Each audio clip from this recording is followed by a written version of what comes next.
2 मिनिटात मान्यवरांचं या ठिकाणी आगमन होणार आहे आणि आपल्या कार्यक्रमाला सुरुवात होणार आहे. पुरस्कार्थी महिलांचं आगमन होत आहे. तुतारींच्या गजरात त्यांचं स्वागत होत आहे. सर्वांना विनंती करतो की आपण जोरदार टाळ्यांच्या गजरात त्यांचं स्वागत करायचं आहे.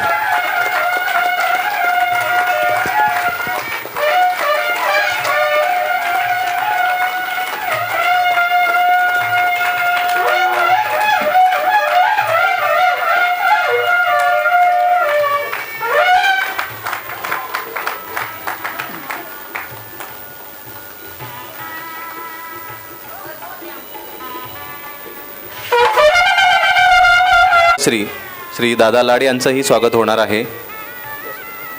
सर्वांना मी विनंती करतो की आपण टाळ्यांच्या गजरात त्यांचं स्वागत करायचं आहे.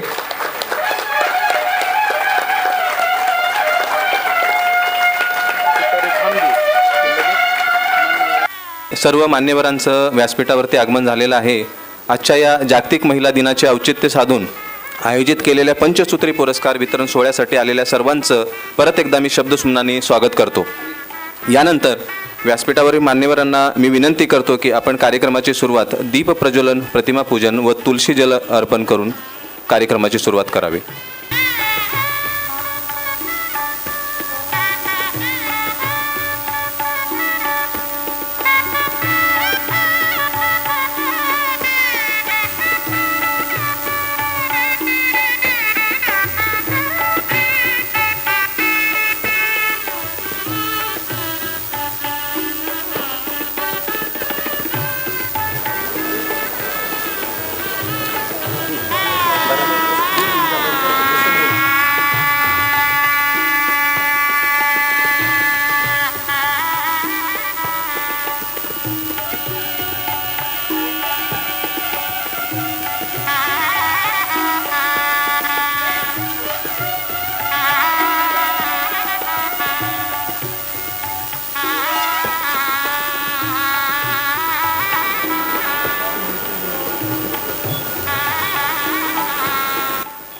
आपल्या संस्कृतीमध्ये तुलसी माता वंदनीय आहे, पूजनीय आहे.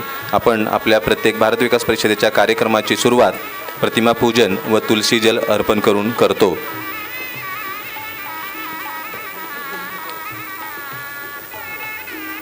या ठिकाणी भारत मातेचं पूजन होत आहे.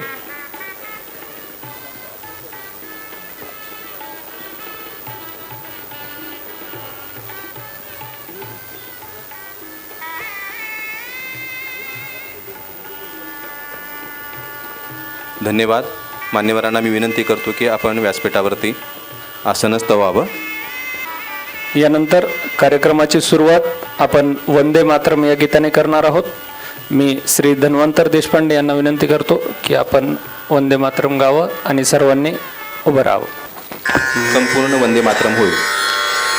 वंदे मातरम, वंदे मातरम, सुजलां सुफलां मलयज शीतलां सस्यश्यामलां मातरं वन्दे मातरं. शुभ्रज्योत्स्नां पुलकितयामिनीं फुल्लकुसुमिता द्रुमदलशोभिनीं सुहासिनीं सुमधुरभाषिणीं सुखदां वरदां मातरं वन्दे मातरं. कोटि कोटि कंठ करकलनिनाद कराले, कोटि कोटि भुजर्धृत खर करवाले. अबला के नमायत बले बहुबल धरिणी नमामि तरिणी रिपुदल वरिणी मातरं वन्दे मातरं. तुम्ही विद्या तुम्ही धर्म तुम्ही हृदय तुम्ही मान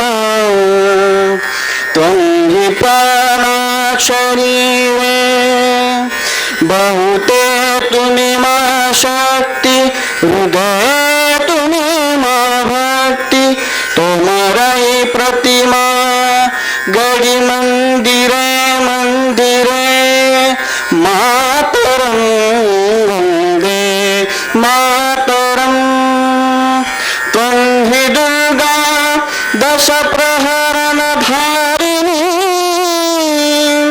कमला कमलदल विहारिणी वाणी विद्या दायिनी नमामि त्वां नमामि कमलाम् अमलाम् अतुलां सुजलां सुफलां मातरं वन्दे मातरं श्यामलां सरलां सुष्मितां भूषितां धरणीं भरणीं मातरं वन्दे मातरं वन्दे मातरं वन्दे मातरं वन्दे भारत माता की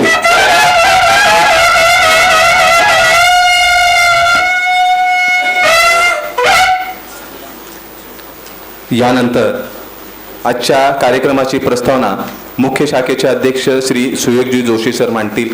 त्यांना मी विनंती करतो की आजच्या कार्यक्रमाची प्रस्तावना मांडावी. नमस्कार. वंदे मातरम. भारत विकास परिषदेच्या पवित्र मंचावर उपस्थित आजचे प्रमुख पाहुणे, नुकताच भारत सरकारने पद्मश्री हा पुरस्कार जाहीर केलेला आहे. आदरणीय श्रीरंगदादा देवबा लाड, भारत विकास परिषद देवगिरी प्रांताध्यक्ष अमितजी कुलकर्णी, उपस्थित मान्यवर सिद्धेश्वर शाखेचे अध्यक्ष विशालजी आयाचित, मुख्य शाखेच्या महिला सहभागिता सौ वृषाली जोशी, सिद्धेश्वर शाखेच्या महिला सहभागिता सौ मठपती वहिनी आणि सर्व उपस्थित मातृशक्ती भगिनींनो आणि बांधवांनो, लातूरमध्ये भारत विकास परिषद या सामाजिक कार्य करणाऱ्या संघटनेच्या माध्यमातून मुख्य शाखा व सिद्धेश्वर शाखा अशा दोन प्रकारच्या शाखा कार्यरत असून दोन्ही शाखेचे मिळून 160 सदस्य आहेत. हे सर्व पारिवारिक संघटन असून येथे स्त्री व सौ या दोघांनाही सदस्य होणे अनिवार्य आहे. सदस्य हे समाजातील अनेक क्षेत्रामध्ये कार्य करणारे सदस्य आहेत. प्रत्येक 2 वर्षानंतर पंचसूत्रीवर आधारित समाजातील विशेष व्यक्तींना किंवा संस्थांना त्यांच्या कार्याची माहिती घेऊन त्यांना पुरस्काराने गौरवले जाते. हा कार्यक्रम जागतिक महिला दिनाचे औचित्य साधून पंचसूत्रीवर आधारित महिला भगिनींचा पुरस्कार देऊन गौरव करण्यात येणार आहे. गत काळात पंचसूत्री पुरस्काराच्या वेळी पद्मश्री तात्याराव लहाने यांची व्यासपीठावर विशेष उपस्थिती होती. यावेळी पद्मश्री दादा लाड यांची विशेष उपस्थिती आहे. याबद्दल सर्वांना आनंद होतो आहे. सर्वप्रथम तर आपणास भारत विकास परिषद या संघटनेचे फक्त नाव माहिती असेल, त्याची माहिती मी आपणास थोडक्यात सांगू इच्छितो. भारत विकास परिषद ही आपणास राजकारण विरहित सामाजिक कार्य करणारी संघटना आहे. भारत विकास परिषद गेल्या 8 वर्षापासून लातूरमध्ये कार्य करते. ही केवळ एक संघटना नाही, तर ती एक राष्ट्रीय चळवळ आहे. भारत विकास परिषदेचे कार्य करीत असताना देशसेवेची अनुभूती येते. थोडक्यात सांगायचं म्हटलं तर 1963 हे स्वामी विवेकानंद यांचे जन्मशताब्दी वर्ष. काही सुजाण नागरिकांनी एकत्र येऊन स्वामी विवेकानंद यांच्या विचारधारेतून समृद्ध आणि समर्थ भारत उभा करण्यासाठी राष्ट्रीय स्वयंसेवक संघाच्या मदतीने 10 जुलै 1963 साली दिल्लीत भारत विकास परिषदेची स्थापना केली. भारत विकास परिषदेची व्याप्ती थक्क करणारी आहे. देशातील 10 विभाग, त्यातील 80 प्रांत व त्यामध्ये कार्यरत असणाऱ्या 1755 शाखा, त्यातील 80 प्रांत व त्यामध्ये कार्यरत 3 लाखाहून अधिक सदस्य, 1600हून अधिक स्थायी प्रकल्प, 14 विकलांग सेवा केंद्र, 75 गावांचे पालकत्व ही यादीच थक्क करणारी आहे, तर भारत विकास परिषदेच्या कार्यकर्तृत्वाची महती सांगणारी आहे. भारत विकास परिषदेचे कार्य हे संपर्क, सहयोग, संस्कार, सेवा आणि समर्पण असे 5 सूत्रे आणि शैक्षणिक, सामाजिक व सांस्कृतिक असे 3 आयाम या आधारे चालते. त्यातील संपर्क हा विषय घेऊन भारत विकास परिषद आपणा सर्वांशी जोडली गेलेली आहे. तसेच शैक्षणिक हा आयाम घेऊन आपण विद्यार्थ्यांशी जोडले गेलेलो आहोत. आपण जेव्हा गरजू विद्यार्थ्यांना शैक्षणिक साहित्य देतो, आरोग्य शिबिर, संस्कार शिबिर, रक्तदान शिबिर, तसेच भारत को जानो ही स्पर्धा परीक्षा, सामूहिक राष्ट्रीय गीत गायन स्पर्धा, तसेच शालेय विद्यार्थ्यांसाठी गुरु व शिष्यांचे नाते अधिक दृढ होण्यासाठी गुरुवंदन, छात्र अभिनंदन आयोजित करतो. पर्यावरणासाठी झाडे लावतो, तेव्हा आपण केवळ एक सामाजिक कार्य करीत नाही, तर आपण भारताच्या उज्ज्वल भविष्यासाठी बीज पेरत असतो. ही सेवा ध्येयबळाने नाही तर मनपूर्वक केली जाते, कारण ती आपल्या संस्कृतीचा भाग आहे. आपण सर्वजण एका ध्येयाने प्रेरित आहोत, विकसित भारत. परंतु केवळ आर्थिक प्रगती पुरेशी नाही, संस्कारयुक्त, सुशिक्षित आणि सुसंस्कृत समाज हाच खरा विकास आहे.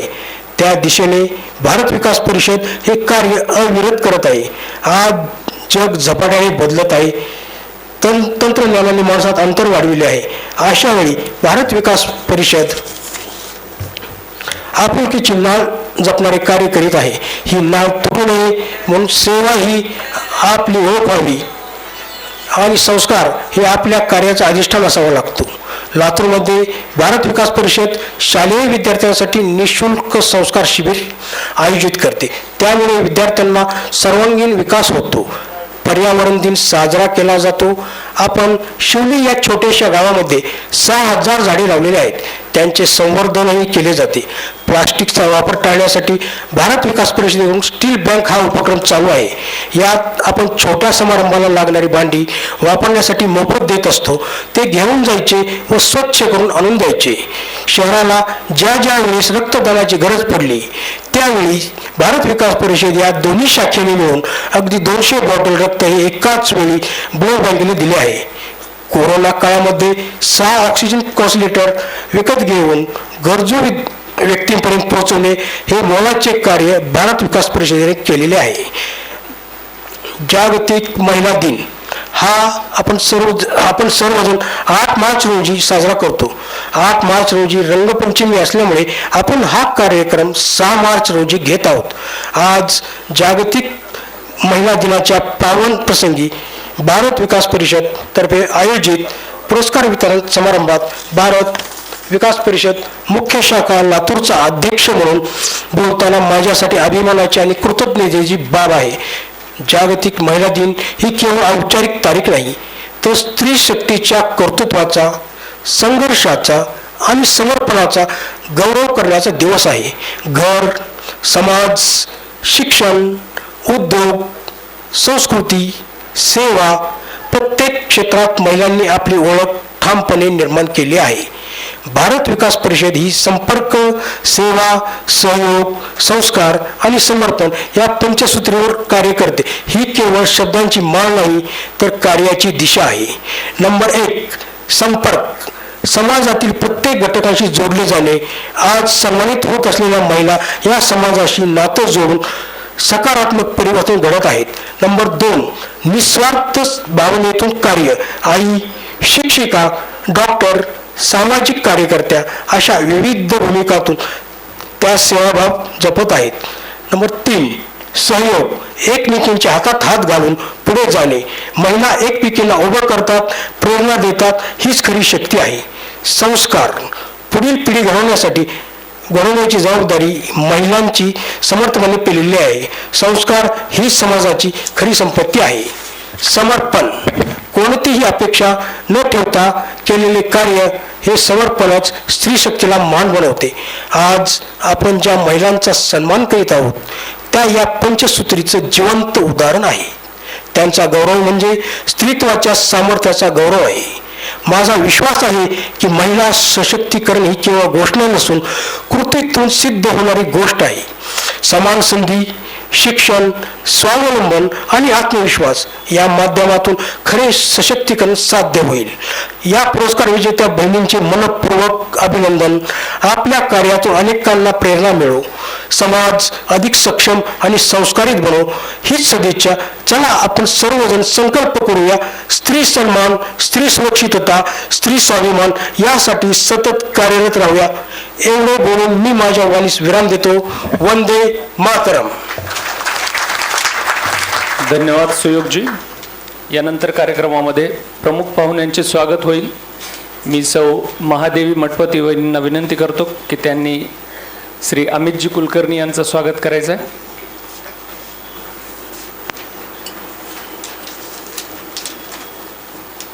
श्री अमित उमाकांतराव कुलकर्णी हे भारत विकास परिषद देवगिरी प्रांताचे अध्यक्ष आहेत. अमितजी हे लातूरचेच निवासी आहेत. अमितजी व्यवसायाने वैद्यकीय प्रतिनिधी आहेत.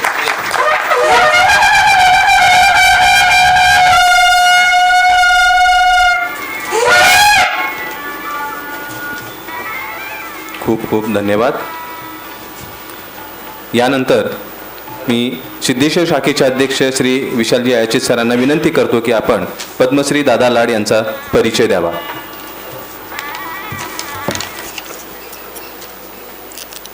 नमस्कार. वंदे मातरम. श्रीरंग देवबा लाड म्हणजेच आपले दादा लाड. जन्म मुद्दाम सांगतोय 1/1/1947. मुक्काम पोस्ट माळसोना, तालुका जिल्हा परभणी. प्राथमिक शिक्षण गावात घेतल्यानंतर पुढील शिक्षणासाठी परभणी येथे आले ते. पदवीपर्यंत शिक्षण घेतल्यानंतर नोकरी लागली, परंतु त्यावेळी राष्ट्रीय स्वयंसेवक संघाच्या संपर्कात आले व नोकरी सोडून 1 वर्षासाठी विस्तारक म्हणून जायचं ठरविले. वर्ष 1969ला विस्तारक म्हणून बाहेर पडले व 1970 पासून संघाचे पूर्णवेळ प्रचारक म्हणून ते काम करायला लागले. सुरुवातीला तालुका प्रचारक, मग जिल्हा प्रचारक, मग विभाग प्रचारक म्हणून त्यांनी जबाबदारी पार पाडली. 1983 पासून भारतीय किसान संघ या संघाशी निगडीत संघटनेची जबाबदारी दिली गेली. सुरुवातीला मराठवाडा मंत्री, नंतर महाराष्ट्र संघटन मंत्री, नंतर क्षेत्र संघटन मंत्री म्हणून त्यांनी जबाबदारी स्वीकारली.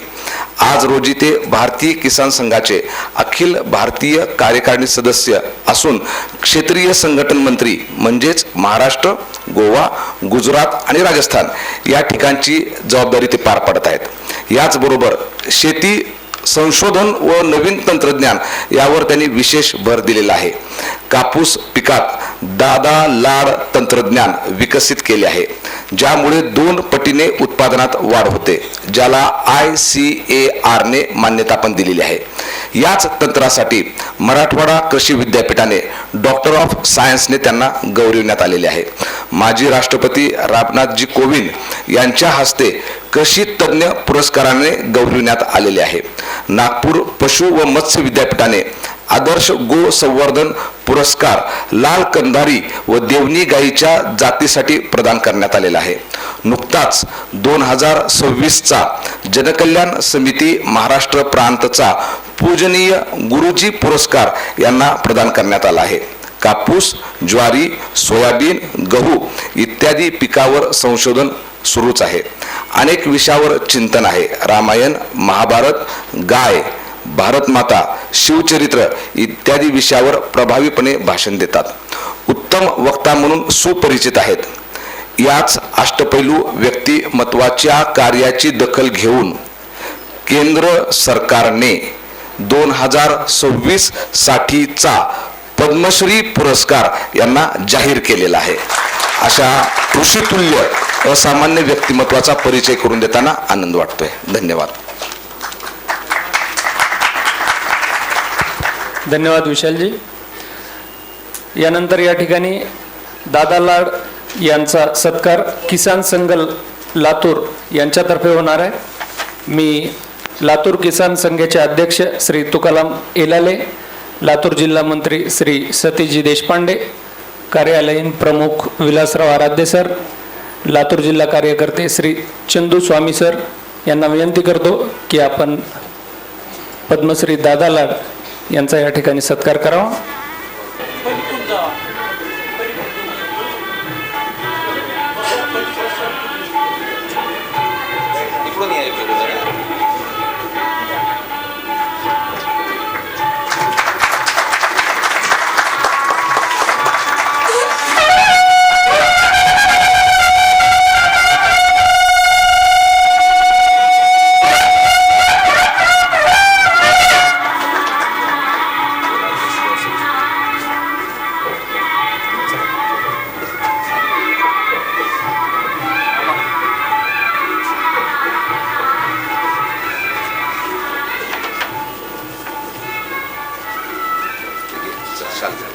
या ठिकाणी किसान संघातर्फे पद्मश्री दादा लाड यांचा स्वागत सत्कार झालेला आहे. यानंतर भारत विकास परिषदेतर्फे आपण पद्मश्री दादा लाड यांचं स्वागत करणार आहोत. त्यासाठी मी दोन्ही शाखेचे अध्यक्ष व सचिव यांना मी विनंती करतो की आपण पद्मश्री दादा लाड यांचं स्वागत सत्कार करावं. पद्मश्री दादा लाड संघाचे पूर्ण वेळ प्रचारक म्हणून काम सुरू करत भारतीय किसान संघाच्या अखिल भारतीय कार्यकारिणी सदस्य पदापर्यंत आपण झेप घेतली. आपण कापूस पिकाचे उत्पादन दुपटीने वाढविणारे तंत्रज्ञान विकसित केले. शेती व शेतकऱ्यांसाठी अनेक संशोधने केली. अध्यात्म तसेच विविध विषयावर प्रबोधन केले. आपल्या कार्याची दखल घेत केंद्र सरकारने पद्मश्री देऊन आपला सन्मान केला. आपला गौरव करताना आम्हाला अभिमान वाटतो.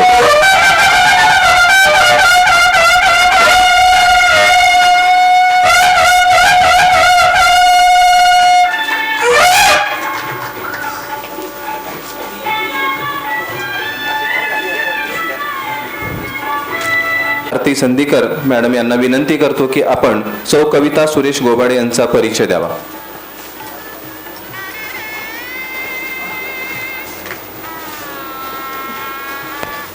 नमस्कार. आज एक खूप अनोखा परिचय करून देण्याची संधी मला भारत विकास परिषदेने प्राप्त करून दिलेली आहे. आज मी ज्यांचा परिचय करून देतेय त्या आपल्या लातूर जिल्ह्यातील निलंगा तालुक्यातील अन्सरवाडा येथील रहिवासी कविता सुरेश गोबाडे. जनरली आपण जेव्हा एखाद्याचा परिचय करून देतो तेव्हा आपण वेगवेगळ्या त्यांच्या पदव्या, शिक्षण, त्यांचे पुरस्कार याबद्दल चर्चा करतो. परंतु लौकिकार्थाने केवळ 9वी पर्यंत शिक्षण घेतलेल्या पण जीवन विद्यापीठात मात्र PhD धारकापेक्षा कमी नसलेल्या अशा ह्या कविताताई आहेत. स्वतः अत्यंत हालाकीच्या परिस्थितीत असून सुद्धा जवळपास 8,000 रुग्णांना त्यांनी आरोग्य सेवा दिलेली आहे. लातूर, धाराशिव, सोलापूर, जालना व हिंगोली जिल्ह्यात त्यांनी काम केलेलं आहे. सध्या लातूर, धाराशिव आणि सोलापूर जिल्ह्यातील माता बालक मृत्यू दर कमी करण्याच्या कामात त्यांनी स्वतःला झोकून दिले आहे. स्वतःच्या आयुष्यात अनुभवलेला एक अत्यंत वाईट प्रसंग त्यांच्या जीवनाला कलाटणी देणारा ठरला. 2001 साली त्यांच्या आईला गर्भाशयाच्या कर्करोगाचे निदान झाले. पैशाअभावी व्यवस्थित उपचार त्या घेऊ शकल्या नाहीत आणि काही सदोष उपचारांच्या परिणामी पुन्हा 6 महिने पुणे येथील ससून रुग्णालयात त्यांच्या आईला राहावे लागले. त्या दरम्यान आपल्या आईसोबत त्या 2 महिने ससून हॉस्पिटलमध्ये होत्या आणि तेव्हाच त्यांना आरोग्य क्षेत्रातील आव्हानांची कल्पना आली व याच क्षेत्रात आपण काम करायचे असा त्यांनी निश्चय केला. त्यांच्या गावात गोपाळ समाजाची वस्ती आहे आणि तिथे काम करणारे नरसिंग झरे यांच्याशी त्यांनी संपर्क केला आणि त्यांना आपल्याला आरोग्य क्षेत्रात काहीतरी काम करायचे आहे अशी इच्छा बोलून दाखवली आणि त्यांच्या मदतीने संभाजीनगर येथील हेडगेवार रुग्णालयात महिन्यातून 8 दिवस असं त्यांनी सलग 6 महिने आरोग्य विषयाचं प्रशिक्षण घेतलं. बघा, एका छोट्याशा गावातली अगदी कमी शिकलेली स्त्री संभाजीनगर सारख्या ठिकाणी जाऊन तिथे आरोग्य प्रशिक्षण त्यांनी घेतलं. भटके विमुक्त परिषदेने त्यांना आरोग्य मित्र म्हणून नियुक्त केलं. जेव्हा त्यांची नियुक्ती झाली तेव्हा 2007 साली एका अतिशय गंभीर प्रसंगाला त्यांना सामोरे जावं लागलं. गोपाल समाजातील एका अल्पवयीन मुलीची प्रसूती अगदी असुरक्षितरित्या अत्यंत असुरक्षित आणि अत्यंत वाईट पद्धतीने करण्यात येत होती. त्यावेळी यांना ते समजलं आणि त्यांनी नरसिंग झरेंच्या मदतीने त्या पालकांशी संपर्क साधला. पालक जात पंचायतीला घाबरत होते, तर जे काही होईल ते आम्ही बघून घेऊ असा त्यांना दिलासा देऊन त्या मुलीला हॉस्पिटलमध्ये आणलं आणि अक्षरशः त्या मुलीला तेव्हा 87 टाके पडले. परंतु यांच्या परिश्रमाने आणि दैवाने ती मुलगी आणि बाळ दोन्ही वाचली आणि तेव्हापासून गोपाल समाजामध्ये आपण जर योग्य वेळी दवाखान्यामध्ये, रुग्णालयामध्ये उपचार घेतले तर ते आपण चांगल्या पद्धतीने बरे होऊ शकतो ही त्यांना खात्री पटली.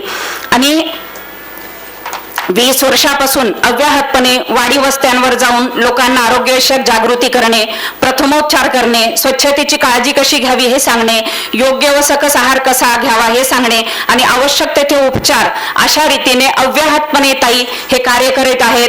भारत विकास परिषदेतर्फे त्यांच्या या कार्याला मानाचा मुजरा. खूप खूप धन्यवाद मॅडम. यानंतर सौ कविता सुरेश गोबाडे यांना मंचावरती आपल्या भारत विकास परिषद सभासद घेऊन येत आहेत. यांचं स्वागत पद्मश्री दादा लाड यांच्या हस्ते होणार आहे.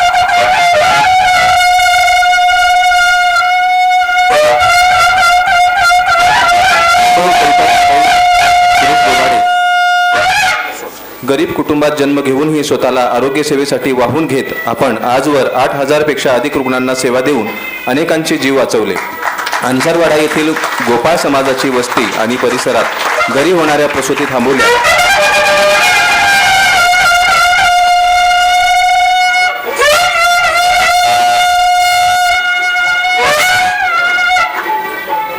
यातून माता व बालमृत्यूही थांबले. रुग्णसेवा हीच ईश्वर सेवा मानत आपण आरोग्य सेवेचा यज्ञ आजवर धगधगत ठेवला. या कार्यासाठी आपला सन्मान करताना आम्हाला आनंद वाटतो.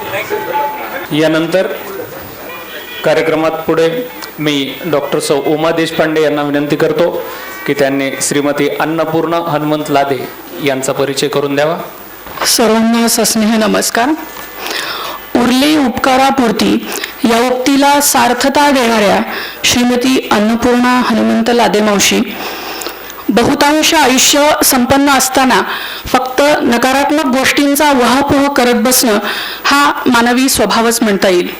पण आहे त्या परिस्थितीचा, कदाचित लौकिक अर्थानं अत्यंत नकारात्मक परिस्थितीचा पूर्णतः स्वीकार करून त्याच्याशी नुसतं दोन हात न करता पूर्ण सकारात्मकतेनं आयुष्य स्वीकारून ते परोपकाराला दान करणाऱ्या लादे मावशींचा, आमच्या मातोश्रीच्या कर्मचारी, त्यांचा परिचय करून देणं माझ्यासाठी आनंद आणि अभिमानाची गोष्ट आहे. मी विवेकानंद रुग्णालयाची सदस्य म्हणून खरंच आज मला इथं आनंद होत आहे. श्रीमती अन्नपूर्णा हनुमंत लादे, वय वर्ष 55, राहणार काजळा, चिंचोली, तालुका औसा. गेल्या 24 वर्षांपासून मातोश्री वृद्धाश्रमाच्या पाकगृहात त्या पूर्णवेळ कार्यरत असतात. दिवसाची सुरुवात त्या पहाटे 3 पासून करतात. मला इथे विशेष सांगावंसं वाटतं की 10,000 रुपये त्यांना जे मानधन मिळतं ते मानधन बहुतांश मानधन त्या दान स्वरूपात देतात. आतापर्यंत त्यांनी मातोश्री वृद्धाश्रमाला 3 लाख रुपये, रुग्णसेवा सदन साठी 1 लाख रुपये आणि अयोध्येच्या राम मंदिरासाठी त्यांनी 50,000 रुपयांची देणगी दिलेली आहे. ह्या प्रत्येक गोष्टींचा आमच्या विवेकानंद वार्तामध्ये, त्रैमासिकामध्ये आम्ही उल्लेख केलेला आहे. मी त्यांना व्यक्तिशः ओळखते. अतिशय निगर्वी, अतिशय काय म्हणतात निरागस हे व्यक्तिमत्व आहे. मातोश्री वृद्धाश्रमामध्ये तर त्या पूर्णवेळ कार्यरत असतात आणि गेल्या 12 वर्षापासून केवळ लिंबाच्या रसाचं त्या ग्रहण करतात. अन्नाचं ग्रहण करत नाहीत समष्टीसाठी. इतकं आपण त्यांच्याकडून या त्यागाचं शिकवून घेऊ शकतो. रात्री 9 वाजेपर्यंत त्या पाकगृहात असतात आणि थकलेल्या, कधी कंटाळलेल्या, आजारी आहेत असं मी त्यांना कधीही पाहिलं नाही. हे विशेष. दुसरं की सेवा, सहयोग, संस्कार आणि समर्पण यांचं ज्वलंत उदाहरण लादे मावशी आपल्या सर्वांसाठी, विशेषतः स्त्रियांसाठी, वयाच्या अत्यंत तरुणपणामध्ये त्यांनी त्यांच्या पतींचं दुःखद निधन झालं. पोटी मुलबाळ नाही. एखाद्याने वैफल्यग्रस्त किंवा निराशा अवस्थेत जाणं खूप स्वाभाविक आहे. पण या निराशेला त्यांनी सकारात्मकतेत परिवर्तित करून आयुष्याला नवा आकार दिला आणि फक्त मी परोपकारासाठीच आता राहीन ह्या उक्तीला त्या मागील 24 वर्षांपासून सार्थ करत आहेत. कसलाही संग्रह न करणं, कसलाही अभिमान न बाळगता त्या निस्वार्थपणे सेवा करत आहेत. अशा या लादे मावशींना, त्यांच्या सकारात्मकतेला, त्यांच्या त्यागाला, त्यांच्या समर्पणाला माझे विनम्र वंदन. धन्यवाद. श्रीमती अन्नपूर्णा हनुमंत लादे यांचा सन्मान पद्मश्री दादा लाड करतील.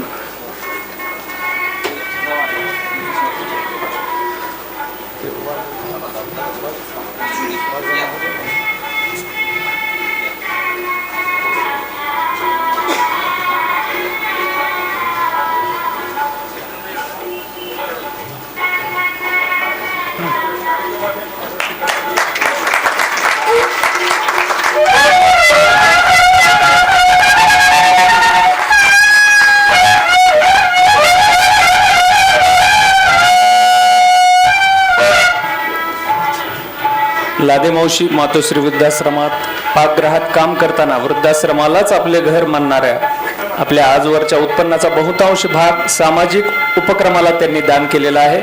मातोश्री वृद्धाश्रम, रुग्णसेवा सदन, अयोध्येतील प्रभू श्रीरामचंद्र मंदिर यासाठी त्यांनी देणग्या दिलेल्या आहेत. सेवा, सहयोग, संस्कार आणि समर्पणाचे त्या उत्तम उदाहरण आहेत.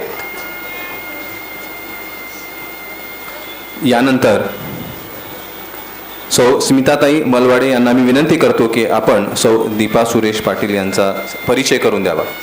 नमस्कार. वंदे मातरम. आजच्या ह्या पंचसूत्री गौरव पुरस्कार 2026 आजच्या ह्या कार्यक्रमांचे ज्यांच्या शुभ हस्ते हा पुरस्कार वितरण होत आहे असे श्री पद्मश्री दा लाड व सन्माननीय सभासद आपल्या सर्वांचे व सभागृहाचे मी शब्दसुमनाने स्वागत करते. शरीराला अडथळे असले तरी मन उंच भरारी घेते. शरीराला अडथळे असले तरी मन उंच भरारी घेते. जिद्द आणि आत्मविश्वासाने प्रत्येक स्वप्न पूर्ण होते. आजच्या या कार्यक्रमामध्ये आपल्या सर्वांसाठी प्रेरणादायी व्यक्तिमत्व असलेल्या संवेदना प्रकल्पातील बहुविकलांग शाळेच्या मुख्याध्यापिका श्रीमती सौ दीपा सुरेश पाटील यांची ओळख करून देताना मला अत्यंत आनंद होतो. मी एक स्वतः शिक्षिका आहे, पण आदर्श मुख्याध्यापिका म्हणून दीपा सुरेश पाटील यांचा परिचय देताना मला फार आनंद होतो. त्या अनेक वर्षापासून विशेष गरजा असलेल्या मुलांच्या शिक्षणासाठी समर्पितपणे काम करत आहेत. त्यांच्या मार्गदर्शनाखाली संवेदना प्रकल्पामधील बहुविकलांग विद्यार्थ्यांना शिक्षणाबरोबरच आत्मविश्वास, स्वावलंब आणि समाजात स्थान मिळवण्यासाठी योग्य दिशा मिळत आहे. त्यांच्या अथक परिश्रमामुळे अनेक विद्यार्थ्यांच्या जीवनात सकारात्मक बदल घडत आहेत. अशा या कर्तृत्ववान आणि समर्पित मुख्याध्यापिकांचे आपण सर्वांनी मनपूर्वक स्वागत करूया. मॅडमचे शिक्षण MA समाजशास्त्र, BEdचे उच्च शिक्षण प्राप्त केल्यानंतर 2 वर्ष वनवासी कल्याण आश्रममध्ये पूर्ण वेळ त्यांनी कार्य केले. जनकल्याण निवासी विद्यालय या विद्यालयामध्ये संस्कृत व गणित विषयाचे अध्यापन केले. सन 2006 पासून संवेदना सेरेब्रल पाल्सी विकसन केंद्राच्या सुरुवातीपासून मुख्याध्यापिका म्हणून कार्यरत आहेत. भारत पुनर्वास परिषद नवी दिल्ली यांच्या मार्फत आयोजित CRE कार्यक्रमाच्या समन्वयक तसेच मार्गदर्शक म्हणून सुद्धा त्यांची उपस्थिती आहे. एवढं सगळं कार्य केल्यानंतर त्यांना जे पुरस्कार मिळाले त्याचा इथे उल्लेख करावासा वाटतो. सन 2012 मध्ये पोलाद उद्योग समूह यांच्या वतीने पद्मभूषण डॉक्टर श्री अशोकराव कुकडे यांच्या हस्ते पुरस्कार प्राप्त. सन 2016 मध्ये महामहिम राष्ट्रपती माननीय प्रणवजी मुखर्जी यांच्या हस्ते उत्कृष्ट संस्था पुरस्कार स्वीकारला. आपल्या सगळ्यांना इथे एक छोटासा किस्सा सांगावासा वाटतो. मी ज्या वेळेला वर्गामध्ये मायेची पाखर हा पाठ शिकवत होते, हा पाठ त्याचा म्हणजे इथे उल्लेख करण्यामागचा उद्देश म्हणजे त्या पाठामध्ये कर्मवीर भाऊराव पाटील यांचा उल्लेख केलेला आहे. भाऊराव अनेक मुलांना एकत्र करायचे, ज्यांना आई वडील नाहीत, गोरगरीब मुलांना एकत्र करायचे आणि दिवस रात्र त्यांची काळजी घ्यायची. अक्षरशः रात्री झोपल्यावर सुद्धा मुलं झोपलीत का किंवा व्यवस्थित झोपली का, कुणी थंडीने कुडकुडत आहेत का, हे इथपर्यंत त्यांचं बारकाईने लक्ष असायचं. हे एकदा एका लेखकाने पाहिलं की अण्णा ज्या प्रकारे गोरगरिबांच्या मुलांना आई वडिलांच्या माता पित्याप्रमाणे प्रेम करायचे, तसेच मॅडमने सुद्धा आपल्या ह्या संवेदना प्रकल्पामध्ये बेस्ट पॅरेंट अवॉर्ड 2014 मध्ये मिळवला. ही गोष्ट मला आवर्जून इथे सांगावीशी वाटते.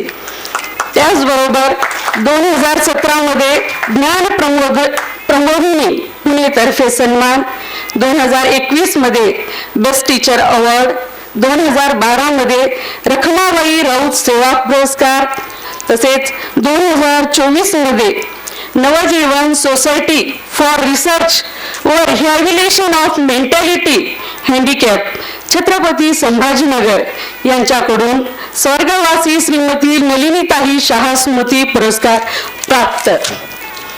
प्रत्येक मुलात एक खास चमक दडलेली असते. प्रत्येक मुलात एक खास चमक दडलेली असते. फक्त प्रेम, आधार आणि विश्वासाने ती उजळत जाते. या उक्तीप्रमाणे मॅडमनी बहुविकलांग मुलांना घडवत आहेत. मॅडमची सेवा ही आपल्या सर्वांसाठी प्रेरणादायी आहे. मुख्याध्यापिका मॅडमनी त्यांनी केलेल्या कार्याचा यथोचित गौरव झालाच पाहिजे.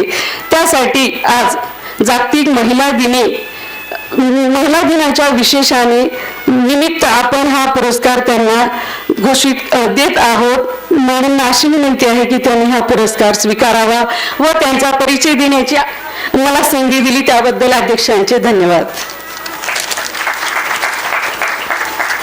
खूप खूप धन्यवाद मॅडम. यानंतर सौ दीपा सुरेश पाटील यांचं स्वागत पद्मश्री दादा लाड यांच्या हस्ते होणार आहे.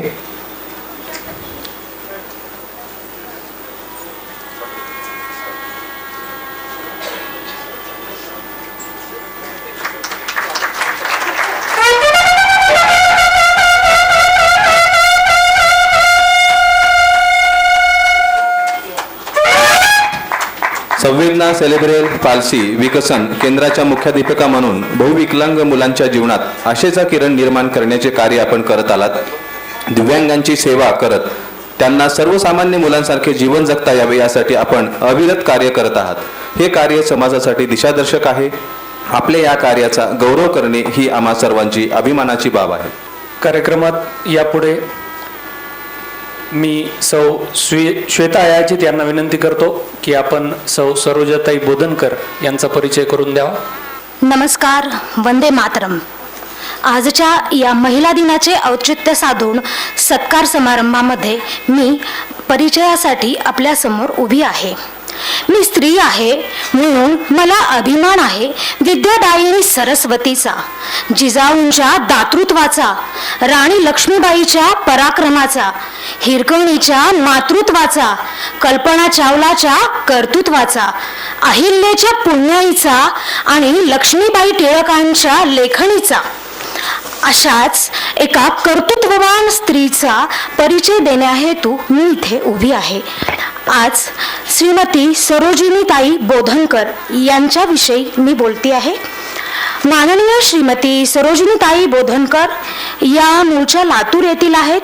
26 फेब्रुवारी 1972 साली जन्मलेल्या सरोजाताई या संगीत विशारद आहेत.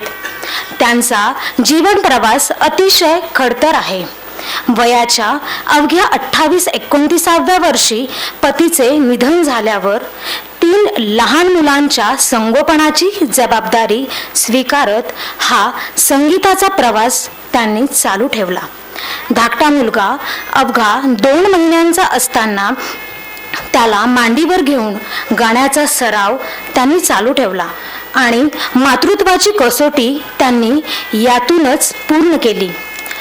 पुढे 1994-95च्या काळात त्यांनी अवघ्या 20 ते 75 रुपयांच्या मानधनावर कार्यक्रम करून आपली कला ही जिवंत ठेवली. या कठीण परिस्थितीतून पुढे जात असतानाच त्यांनी विशेष उपक्रमही राबवले आहेत. त्यामध्ये आपल्या सनातन हिंदू धर्मातील ग्रंथसंहिता चिरकाल टिकून राहावी यासाठी डिजिटल क्रांतीच्या माध्यमातून 150 महिलांसोबत हरिपाठाचे गायन करून त्या यूट्यूब चॅनलच्या माध्यमातून आज कोट्यावधी लोकांपर्यंत पोहोचल्या आहेत. 100 महिलांचा संघ असलेला रामपाठ आणि शिवपाठ यांसारख्या उपक्रमांचे यशस्वीरित्या आयोजन त्यांनी केले आहे. तसेच ग्रामीण भागातील शेकडो महिलांना आणि गृहिणींना भजन, गायन आणि वादनाचे विनामूल्य प्रशिक्षण देऊन स्वावलंबी बनवण्याचे कार्यही त्यांनी केले आहे. परिस्थितीमुळे त्यांना संगीत शिकता आले नाही. त्यांच्यासाठी ते सोपे करून, काही स्त्रिया ज्यांना काहीच करता आले नाही अशांसाठीही ते शिक्षण सोपे करून दिले आणि त्यांच्यापर्यंत त्या पोहोचल्या. तसेच सुसंस्कृत समाज घडवणे हाच त्यांचा त्यामागचा खरा उद्देश होता. त्यांच्या या संगीतमय कार्यासाठी विशेष पुरस्कारही त्यांना प्राप्त झालेले आहेत. त्यामध्ये पंचाक्षर कुलभूषण पुरस्कार, श्री गुरुकुमार पंचायतेश्वर संगीत कला वेदिका बेंगळुरू या वतीने त्यांना विशेष प्रावीण्य तसेच या क्षेत्रात विशेष कार्य केल्याबद्दल सन्मानित करून पुरस्कृत करण्यात आले आहे. पुढे झी टॉकीज वाहिनीकडून सन्मानित करण्यात आले आहे. झी टॉकीजच्या गजर कीर्तनाचा आणि शोमारू मराठी बाणा यांसारख्या कार्यक्रमात सादरीकरण त्यांनी केले आहे. पुढे प्रतिष्ठित अशा ETV भजन स्पर्धा आणि झिंझिंग झिंगाट स्पर्धेच्या त्या विजेत्या आहेत. झाला बोबाटा या मराठी चित्रपटासाठी पार्श्वगायन त्यांनी केले आहे. अतिशय अढळ मनोधैर्याने हे सर्व करत असताना मात्र 3 वर्षापूर्वी त्यांच्या तरुण मुलाचे आकस्मिक निधन झाले. हे एवढे मोठे दुःख सहन करत त्यांनी आपले आध्यात्मिक कार्य असेच पुढे चालू ठेवले आहे आणि त्या संगीत सेवा निरंतर करत आहेत. याचा आम्हाला सार्थ अभिमान आहे. आपल्या या कार्याला आणि जीवन प्रवासाला भारत विकास परिषदेने सन्मानित करण्याचे आज योजिले आहे. त्याचसाठी हा परिचयाचा प्रपंच. श्रीमती सरोजाताई बोधनकर यांनी पुरस्कार स्वीकारण्याकरता व्यासपीठाकडे यावे अशी मी त्यांना विनंती करते. श्रीमती सरोजाताई बोधनकर यांचा सन्मान पद्मश्री दादा लाड हे करतील.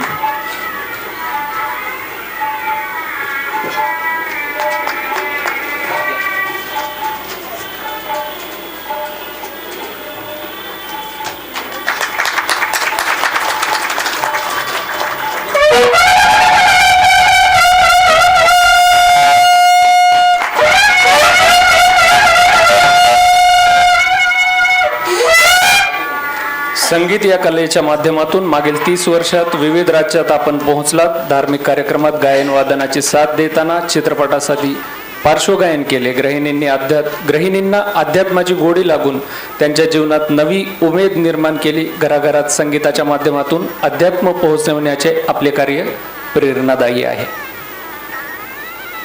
कार्यक्रमात यापुढे मी सौ अनुराधा बेळंबे यांना विनंती करतो की त्यांनी सौ रुपाली देशपांडे यांचा परिचय करून द्यावा. नमस्कार. वंदे मातरम. स्त्री म्हणजे वास्तव्य, स्त्री म्हणजे मांगल्य, स्त्री म्हणजे मातृत्व, स्त्री म्हणजे कर्तृत्व, स्त्री म्हणजे एक खडतर वाट, अशक्य ते शक्य करून दाखवणारी, अन्यायाला न्याय मिळवून देणारी, जी बदलेल समाजाची वाट. आज अशाच आपण कर्तृत्वान व्यक्तिमत्व असणाऱ्या व्यक्तीचा आपण परिचय करून देण्यासाठी मी इथे व्यासपीठावर आले आहे. कर्तृत्व, जिद्द आणि समाजसेवा याचा सुंदर संगम असलेल्या सौ रुपाली श्रीपाद देशपांडे. रुपालीताई BA पदवीधर असून शांता कमलम पोळी भाजी केंद्र या यशस्वी उपक्रमाच्या संचालिका आहेत. आपल्या परिश्रम, प्रामाणिकपणा आणि उत्कृष्ट व्यवस्थापन कौशल्याच्या बळावर त्यांनी हा व्यवसाय उभा केलेला आहे. त्यांनी अनेक कुटुंबाच्या विश्वासाचे केंद्र बनले आहे. त्यांचा कार्याचा दखल विविध संस्थांनी घेतलेला आहे.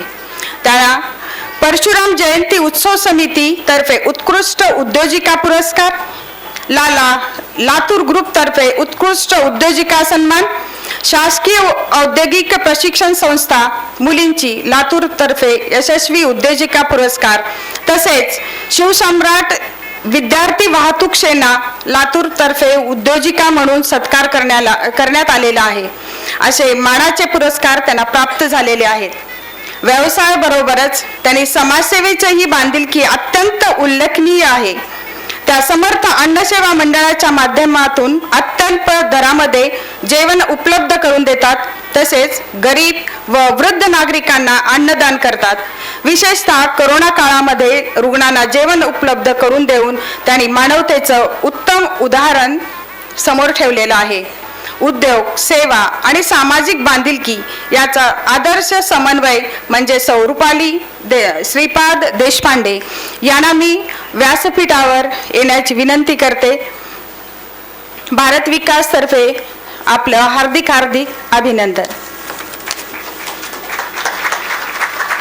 सौ रुपाली श्रीपाद देशपांडे यांचा सन्मान पद्मश्री दादा लाड करतील.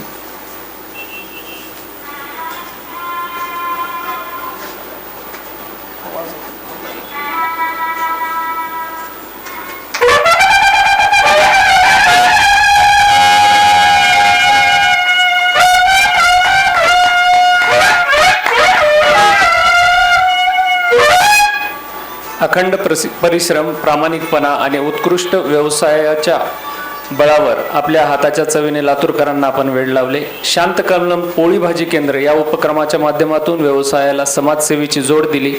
अनेक कुटुंबांचा विश्वास संपादन केला. आजही असंख्य गरीब व वृद्धांना आपल्याकडून नियमित अन्न मिळते. या सेवेसाठी आपला गौरव करताना आम्हाला आनंद होत आहे. कार्यक्रमात यानंतर पुरस्कार्थी महिलांपैकी सौ कविता गोबाडे या प्रातिनिधिक स्वरूपात आपले मनोगत व्यक्त करतील. सौ कविताताई गोबाडे. आदरणीय व्यासपीठ, मी ते जमलेले माता आणि बंधू भगिनी, मला म्हणजे स्टेजवर बोलण्याची अशी सवय नाही आहे, पण बोलण्याचा प्रयत्न नक्कीच. आणि सर्वप्रथम इथंपर्यंत पोहोचणे जिच्यामुळे पोहोचले ह्या माऊलीला माझी कोटी कोटी प्रणाम. आणि ज्या संस्थेने मला हे महान कार्य करण्याची संधी दिली त्या भटके विमुक्त विकास परिषदेला धन्यवाद व माझे खूप खूप आभार. आणि माझ्यासारख्या सामान्य ग्रामीण भागात कार्य करणाऱ्या सामान्य स्त्रीची दखल घेऊन भारत विकास परिषदेने जो इथे यशोचित सन्मान केला त्याबद्दल भारत विकास परिषदेचे खूप खूप धन्यवाद व खूप खूप आभार. आणि आज जो काही माझा सन्मान केला हा सन्मान माझा एकटीचा नसून प्रत्येक ग्रामीण भागात किंवा माझ्यासोबत सहकार्य करणाऱ्या सर्व कार्यकर्त्यांचा व सर्व महिला भगिनींचा आणि मला या कामासाठी सपोर्ट करणाऱ्या सर्व माझ्या आदरणीय कार्यकर्त्यांचा हा सन्मान आहे. एवढे बोलून मी इथे थांबते. जय हिंद, जय भारत.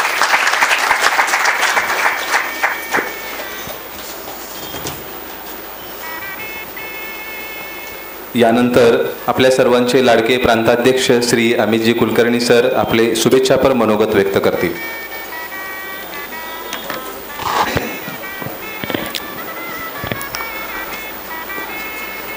नमस्कार. वंदे मातरम. आदरणीय पद्मश्री दादाजी लाड, आदरणीय व्यासपीठ, सत्कारमूर्ती महिला भगिनी, भारत विकास परिषदेचे सर्व सभासद, दायित्वधारी नागरिक बंधू भगिनी, सर्वांना वंदे मातरम.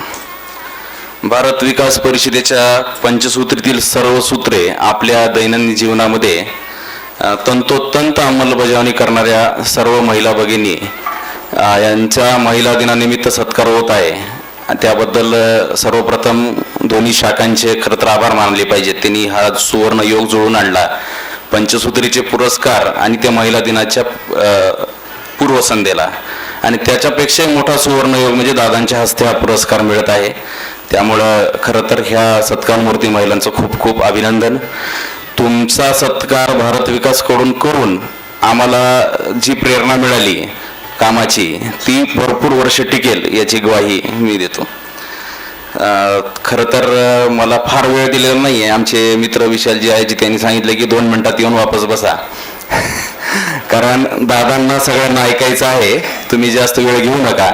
आणि मला जे जे काही बोलायचं होतं आमचे दुसरे मित्र सुयोग जोशी दुसऱ्या शाखेचे अध्यक्ष त्यांचं प्रास्ताविकात सांगून झालेलं आहे. त्याच्यामुळे भारत विकासबद्दल खूप काही मी सांगत बसत नाही, पण एवढं नक्की सांगतो की भारत विकासचं ह्या महिला दिनाच्या निमित्तानं एक नक्की सांगतो की भारत विकास ही एक अशी संस्था आहे जे सुयोग जोशींनी पण उल्लेख केला होता की आपल्याकडं कुटुंब हे सभासद आहे, त्यात महिलांचा सहभाग खूप महत्त्वाचा आहे. आणि आपण दरवर्षी महिला दिन वेगवेगळ्या पद्धतीने साजरा करत असतो, त्याचा परत उल्लेख करणार नाही मी. आणि पंचसूत्रीचे पुरस्कार देत असतो. या प्रसंगी आमचे मार्गदर्शक स्वर्गीय विश्वासजी लातूरकर यांची नक्की आठवण येते. महिलांचा सहभाग भारत विकास परिषदेच्या कार्यात जास्तीत जास्त असावा यासाठी ते अनेक वर्ष प्रयत्नशील होते आणि त्यांचा विचार, त्यांचा वारसा आम्ही नक्कीच पुढे चालू ठेवू, ही ग्वाही मी या निमित्तानं देतो. कार्यक्रमानंतर दादा यांच्या मार्गदर्शनानंतर आभार प्रदर्शन औपचारिक होईल, तेव्हा भारत विकास परिषदेचे सभासद आपल्या सगळ्यांचे आभार मानतील. जे सभासद नाहीत त्यांचेही मानतील आणि सभासद आहेत त्यांचेही मानतील. पण मागच्या महिनाभरापासून जे लोक परिश्रम घेत आहेत, दोन्ही शाखेचे अध्यक्ष, सचिव आणि तसेच सगळे कार्यकारिणी सदस्य ह्या कार्यक्रमासाठी अहोरात्र कष्ट घेत आहेत, त्यांचे मी प्रांताध्यक्ष म्हणून आणि आपल्या सगळ्यांच्या वतीने आभार मानतो, कारण तसा आभार प्रदर्शनाचा कार्यक्रम होणार नाही. तर माझं बोलणं इथंच थांबवतो आणि आपण दादाजी लाड यांचं मार्गदर्शन नक्की ऐकावं. धन्यवाद. धन्यवाद अमितजी. यानंतर आजचे आपले प्रमुख मार्गदर्शक पद्मश्री दादा लाड हे आपल्याला मार्गदर्शन करतील. मी दादांना विनंती करतो की त्यांनी आम्हाला मार्गदर्शन करावं.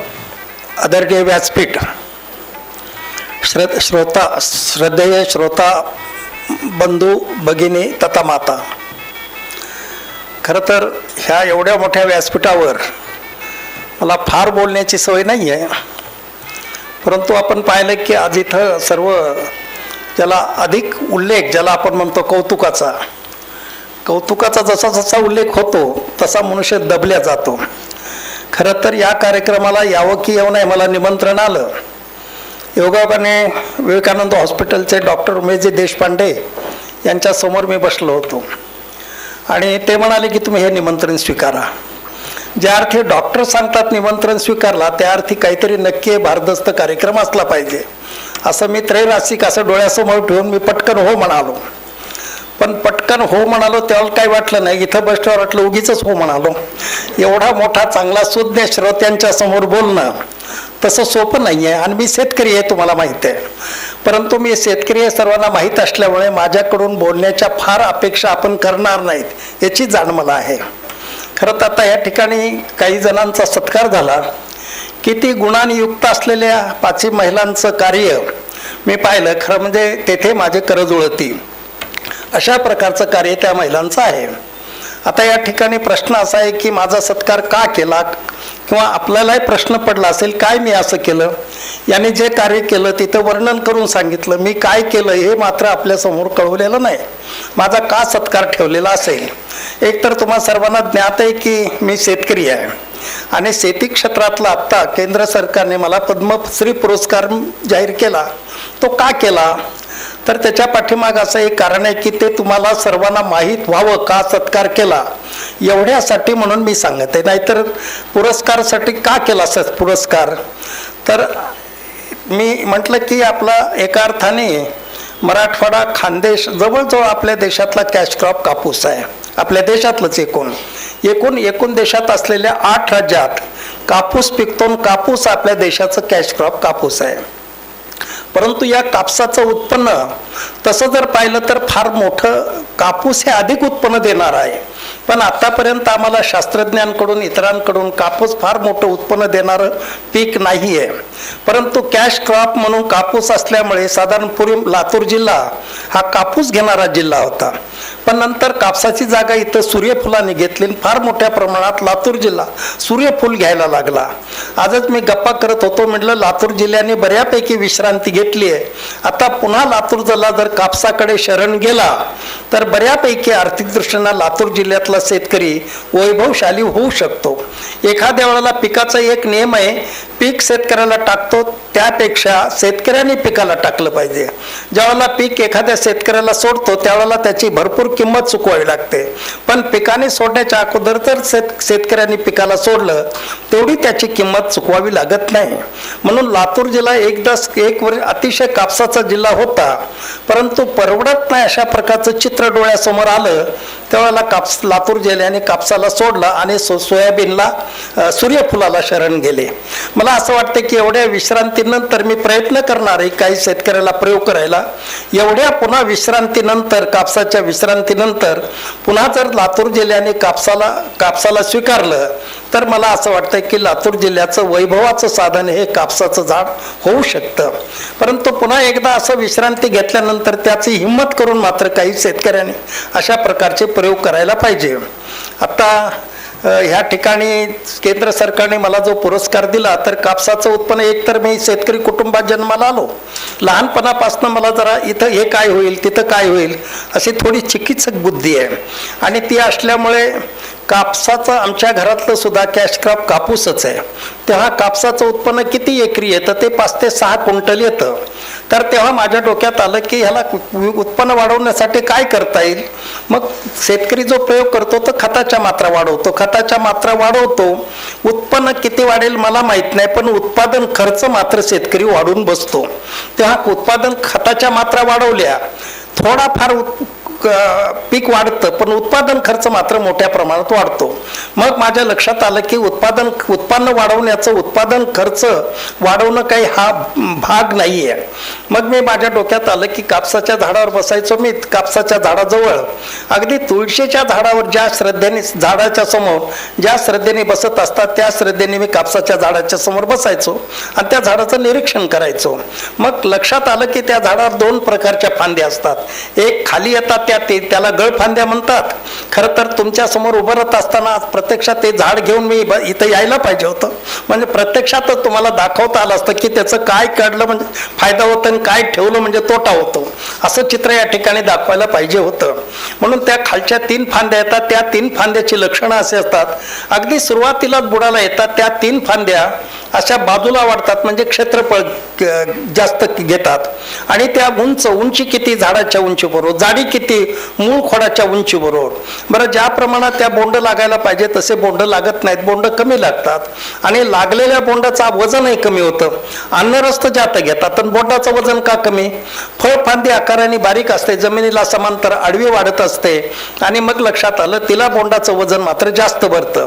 इथं माझ्या चिंतनाला सुरुवात झाली, फळफांदी आकाराने लहान पण बोंडाचं वजन जास्त, ही आकाराने मोठी उंच वाढते पण बोंडाचं वजन कमी का असं. मग हिच्यामध्ये कापसातल्या सरकीचं वजन मी केलं, सरकी मोजली कमी भरली, वजन केलं कमी भरलं, फळफांदीचं बोंड काढलं त्याचं वजन जास्त भरलं आणि सरकी पण जास्त भरली आणि मग माझ्या लक्षात आलं की हे आपल्याला बरोबर इथं टॉपिंग. पुन्हा उंची, कापसाचं शेतकऱ्याचं काय असतं की जेवढा उंच कापूस तेवढं त्याला भूषण वाटत असतं. गावात जाऊन सांगत असतो कसलाही उंच माणूस माझ्या कापसाच्या शेतात दिसत नाही, म्हणजे कापसाची उंची हे त्याचं भूषण होतं.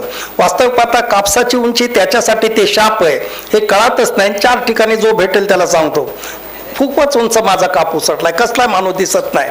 आणि मग लक्षात आलं, मी झाडाजवळ बसलो, कुठून झाडाचा खोड बारीक व्हायला सुरुवात झाली तिथं मी हे टिक केली आणि मग लक्षात आलं की इथून मात्र वर जाणारा अन्नरस कमी आहे, फळफांद्याला त्या पाते लागत नाहीत, लागलेले बोंड येतात, 1 ग्रामापेक्षा बोंड जास्त भरत नाही.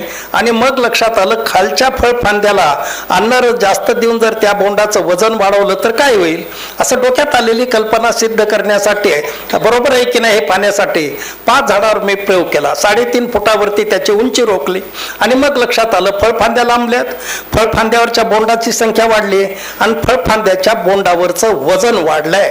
आणि खरं म्हणजे एखाद्या शेतकऱ्याला, कोणी शास्त्रज्ञ असो, त्याला एखाद्या गोष्टीत यश आल्यानंतर काय आनंद होतोय त्यालाच विचारलं पाहिजे. मी उभं राहिलो, मी आजूबाजूला पाहिलं मला कोणी पाहतंय का म्हणून, न कळतं 2-3 उड्या मारल्या होत्या मी जागेवर. म्हणजे जर कोणी पाहिलं तर सहज उचलून येऊन हॉस्पिटलमध्ये ऍडमिट करते, काय डोक्यावर परिणाम झाला. तेव्हा एवढा आनंद मला झालेला होता त्यावेळेला. आणि परंतु मला आनंद होऊन काय उपयोग आहे, मग शास्त्रज्ञाला मी घेऊन गेलो काय असं. आणि मग हळूहळू 5 झाडावर 1 एकरावर पहिल्यांदा शेतकरी हिंमत करत नव्हता. मला आठवतंय की पूर्णापूर तालुक्यात एक वकील आहेत, तरुण आहे वकील, तो मात्र त्याचा माझ्यावर विश्वास. तो शेतात गेला आणि खाली मान घालून त्या झाडाच्या फांद्या कापायला लागल्या. मागे त्याचे वडील आले, त्याचं लक्ष नव्हतं.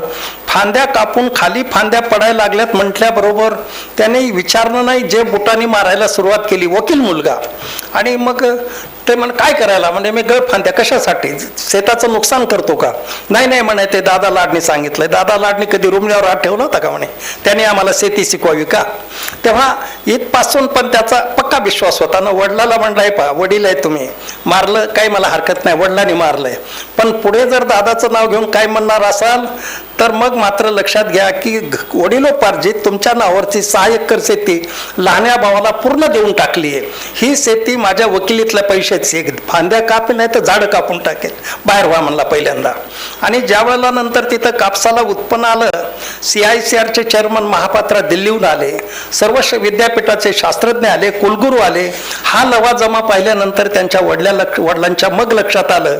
मग आपण पाहतो तिथं आल्यानंतर महापात्रा जे होते ICRचे चेअरमन, त्यांनी तिन्ही विद्यापीठाला सांगितलं, मी इथं उभं राहून तुम्हाला ऑर्डर देतो, ती ऑर्डर लेखी ऑर्डर आहे असं समजा, आणि सर्व विद्यापीठामध्ये याच्या ट्रायल घ्या. दादालाचं हे संशोधन आहे, व्हेरी सायंटिफिक आहे, फक्त ट्रायल घ्या, रिझल्ट पाठवा, ते सायंटिफिक आहेच आहे. आणि सर्व विद्यापीठांनी अशा प्रकारच्या ट्रायल घेतल्या. आणि त्यावेळेला मला महापात्रांनी CICRच्या कमिटीवर एक मेंबर म्हणून घेतलं. ते देशातलं पहिलं उदाहरण होतं की CICRच्या कमिटीवर एक शेतकरी मेंबर हे पहिलं उदाहरण होतं. आणि मग आपण पाहिलं की त्यांच्या ट्रायल झाल्या, रिपोर्ट आले. आणि मला आनंद कशात आहे, आज आपला देश जेवढं कापसाचं उत्पन्न घेतो त्याच्या 40 पट उत्पन्न, 60 पट उत्पन्न वाढतं माझ्या देशाचं. याच्यात मला आनंद की माझ्या देशाचं मी कापसाचं उदाहरण वाढू शकलो. तेव्हा मुंबईला एक कापूस घेणाऱ्या शेतकऱ्यांची शास्त्रज्ञांची बैठक झाली, शास्त्रज्ञांची. मग प्रत्येक आफ्रिका वगैरे देश काय करतात कापसाचं उत्पन्न वाढवण्यासाठी, म्हणून त्यांनी आपापले अनुभव शेअर केले की आम्ही कापसाचं उत्पन्न वाढवण्यासाठी काय करतो. तर मग त्यांनी सांगितलं हे करतो ते करतो असं सांगितलं. भारतातर्फे CICRचे डायरेक्टर वाजी प्रसाद ते उभे राहिले. ते म्हणाले की आतापर्यंत आम्ही एकरी एवढं उत्पन्न घेतो, पण आता आम्हाला एकरी 6 क्विंटलवरून 25 क्विंटल उत्पन्न वाढवण्यात आम्हाला यश आलेलं आहे. ते एक दादा लाड नावाचे सायंटिस्ट आहेत, त्यांच्या प्रयोगामुळे. मग तो प्रयोग तिथं त्यांनी शेअर केला. आणि तो प्रयोग शेअर केल्यानंतर लगेचच आफ्रिकेने त्यांना गाठलं आणि त्यांनी सांगितलं की तुम्ही स्वतः वायजी प्रसाद डायरेक्टर आणि ते शास्त्रज्ञ दादा लाड, ह्या दोघांना आम्ही CICR आमच्या आफ्रिकेतर्फे निमंत्रण देतो आणि आम्ही तुम्हा दोघांचा येण्या जाण्याचा खर्च करतो, तुम्ही आफ्रिकेला या. आफ्रिकेचं निमंत्रण आलंय, पण आणखीन जायचं की नाही मात्र ठरवलेलं नाहीये. तेव्हा आफ्रिका वगैरे देश आता याची आपलं संशोधनाची फार बाहेर चर्चा सुरू झाली आहे. आणि ही चर्चा त्या मुंबईत येणाऱ्या सर्व बाहेरच्या देशाच्या शास्त्रज्ञांनी ऐकल्यापासून बऱ्यापैकी ती चर्चा चालू आहे. माझं आफ्रिकेला जाणं होईल की नाही मला माहीत नाही, पण माझ्या या तंत्रज्ञानाने मात्र आफ्रिकेला भारावून सोडलं, याच्यातच मला खूप आनंद झालेला आहे. आता हे केवळ कापसातलं माझं संशोधन आहे का, प्रत्येक पिकाचं एक माझं वेळ असतं. तर ज्वारी आपण साधारणपणे आपल्याकडे ज्वारी घेतात लातूर जिल्ह्यात, एकरी 5 ते 6 क्विंटल ज्वारी येते एकरी, शाळू ज्वारी ज्याला आपण म्हणतो. तर माझ्या लक्षात आलं एवढंच उत्पन्न आहे का, काय केलं म्हणजे उत्पन्न वाढेल. आणि मग लक्षात आलं मी काही प्रयोग केले. आता ते प्रयोग नाही, कर्नाटकमध्ये इंडिमा नावाचं गाव आहे, तिथं अशा प्रकारची ज्वारी घेतली. बाकीच्या परभणी जिल्ह्यात बऱ्याच ठिकाणी आता पूर्णपणे शास्त्रज्ञांनी येऊन त्याला सर्टिफाय करून असं झालंय की एकरी मी तिथं लातूरला सुद्धा प्रकाश लातूरेच्या शेतावर मी तो प्रयोग केला. एकरी 30 क्विंटल ज्वारी मी घेतली, त्याच्यात कुठल्याही क्वालिटीला थोडं डिस्टर्ब न करता विथ क्वालिटी 30 क्विंटल एकरी ज्वारी. जो आज शेतकरी फक्त एकरी 5 ते 6 क्विंटल ज्वारी घेतो सांगतो भरमसाठ पीक आलंय, तिथं मी 30 क्विंटल आणण्यात मला यश आलेलं आहे. आता 30 क्विंटल आलं, एवढ्यावर माझा आनंद थांबत नाही, पुढे मला काही सरकायला व्हावं आहे का असा विचार करत असतो. आणि मला एक चांगला धागा सापडला आहे की मी एकरी 50 क्विंटल पर्यंत ज्वारीचं उत्पन्न नेऊ शकतो. आणि मला असं वाटतं की ते कदाचित ते जागतिक रेकॉर्ड आता जेवढे ज्वारीचं उत्पन्न घेतलंय की देशातलं रेकॉर्ड आहे, पूर्णपणे रेकॉर्ड मी मोडलेलं आहे. पण 50 क्विंटल उत्पन्न हे मला वाटतं की जागतिक रेकॉर्ड आहे. विथ क्वालिटी एकरी 50 क्विंटल ज्वारी, अजिबात क्वालिटीला धक्का लावू द्यायचा नाही. अशा प्रकारचं उत्पन्न प्रत्येक पिकात मला विचारलं तर निराळी राष्ट्रभक्ती काय, जो ज्या जागेवर आहे त्या ठिकाणी देशाचं कसं उत्पन्न होईल किंवा देशाचं कसं कल्याण होईल, तो व्यवहार आपल्या हातून झाला की मला विचारलं तीच राष्ट्रभक्ती आहे. अशा प्रकारचं ह्या शेती क्षेत्रामध्ये राष्ट्रभक्तीचा मला असं वाटतंय की आणखीन मला वेगवेगळ्या पिकामध्ये असं सारखं कुठल्यानं एक पीक पाहिलं की मी हे ज्वारीचं मी जाता जाता मोटरसायकलवर चाललो होतो, एक ताट दिसलं, गाडी पुढे घेतली, अरे म्हणलं गाडी मागे घे, म्हणलं उशीर व्हायला लागला, घे म्हणलं गाडी मागे.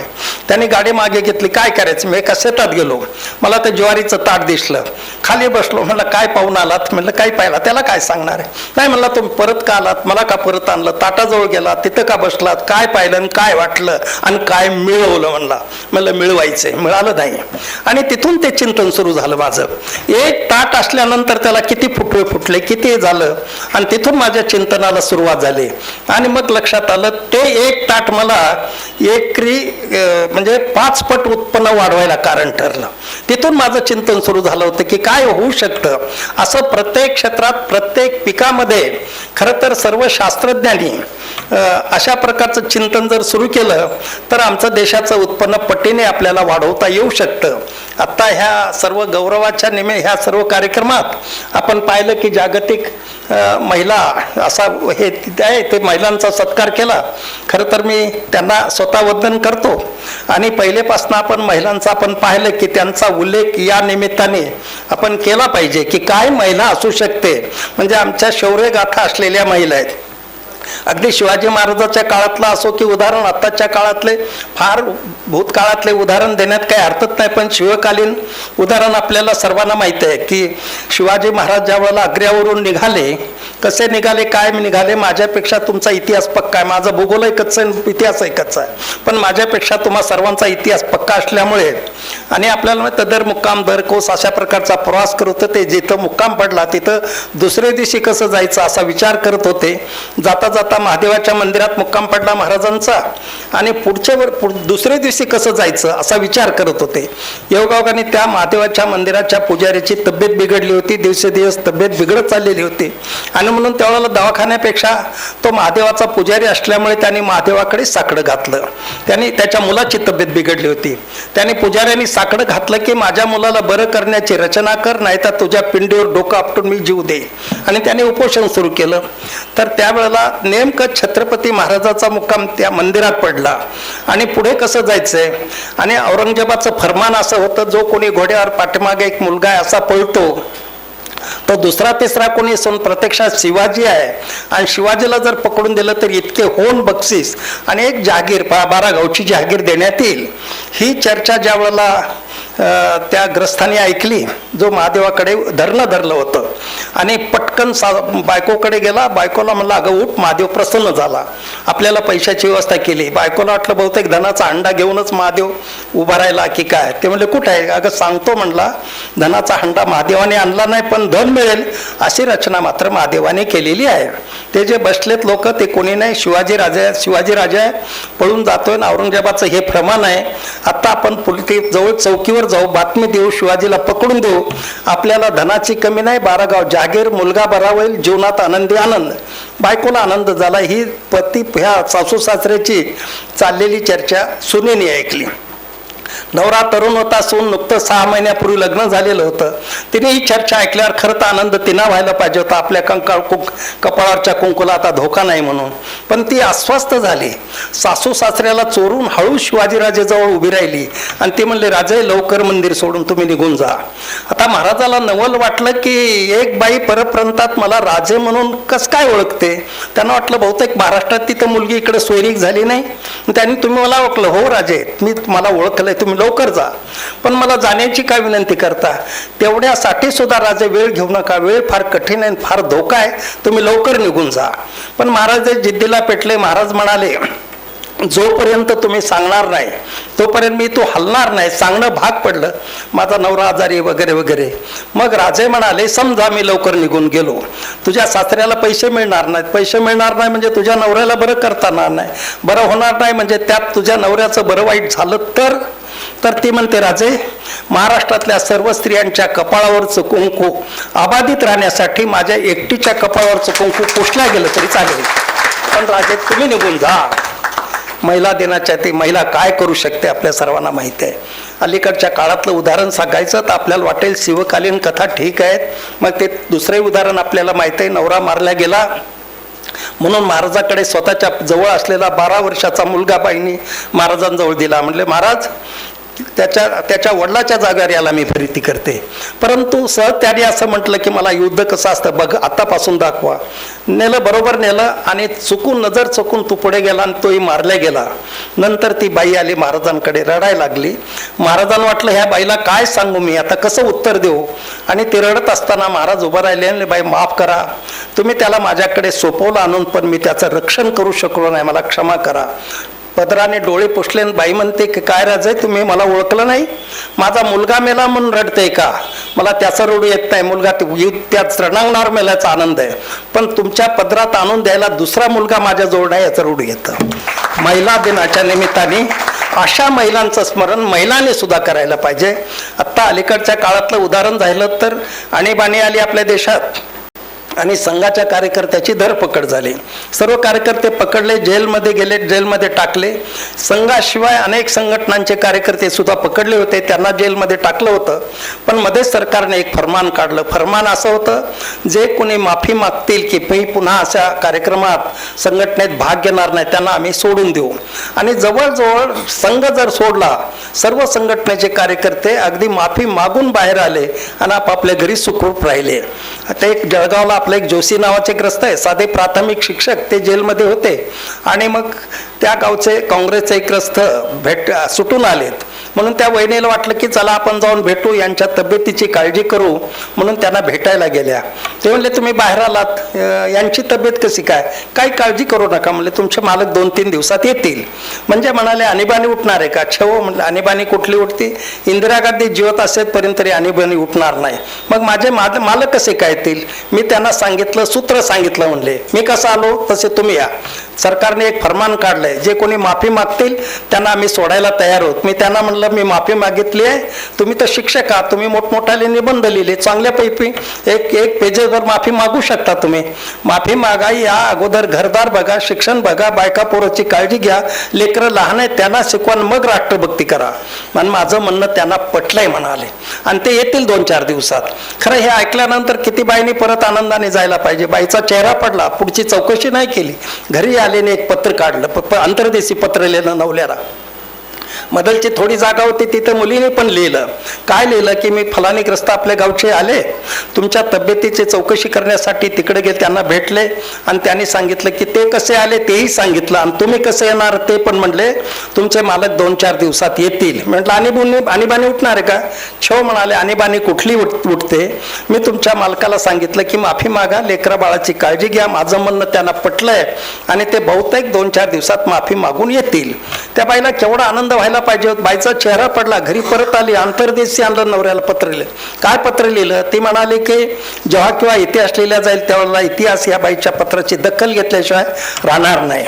ती बाई असं म्हणाली की ह्या ग्रस्तांना भेटले, तुम्ही येण्याची बातमी कळाली, शक्यता आहे की आमची काळजी तुम्हाला वाटत असेल, मुलांचं शिक्षण थांबलं काय असं तुम्हाला वाटत असेल, पण तुम्हाला मी सांगते, ज्या पद्धतीने तुम्हाला मुलाला शिकवलं त्याच पद्धतीने मी शिकवते. आमची बिलकुल काळजी करू नका, आमचं व्यवस्थित चाललंय. पण समजा आमच्या काळजीपोटी तुम्ही माफी मागून आलात तर हे घर तुमचं आहे, तुम्ही बांधलेलं आहे, तुमच्या घराची दारं तुमच्यासाठी 24 तास उघडे असतील. पण शपथेवर सांगते, माझ्या मनाचं दार मात्र आयुष्यासाठी बंद झालेलं असेल, असं ही स्त्री म्हणते. खाली मुलीनं पत्र लिहिलं दुसऱ्या बाजूला. ते म्हणले, बाबा आईचं पत्र तुम्ही वाचलं असेल, आणि बाबा मी तुम्हाला विनंती करते, महाराणा प्रतापाचा इतिहास तुम्हीच मला शिकवलाय, शिवाजी महाराजाचा इतिहास तुम्हीच मला शिकवलाय. बाबा आतापर्यंत तुम्ही इतिहास शिकवला, आता इतिहास जगण्याची तुम्हाला परमेश्वराने संधी प्राप्त करून दिली, माफी मागून येऊ नका. हा इतिहास महिला, एक मुलगी, बायको, संसारात खरं म्हणजे किती तिने म्हणायला पाहिजे, या बरं लवकर, बाकीचे आले तसे. तेव्हा महिला काय असू शकते? आपल्याकडे महिलाला महिला नाही, महिलाला दुर्गा म्हटले. दुर्गा जागी झाली ती काय? दुर्गा इतिहास घडू शकते. मग तिथं दवाखान्यातला महादेवाच्या मंदिरातला नवरा आजारी असला तरी त्याची पर्वा करत नाही. त्या बाईच्या समोर नवरा नव्हता.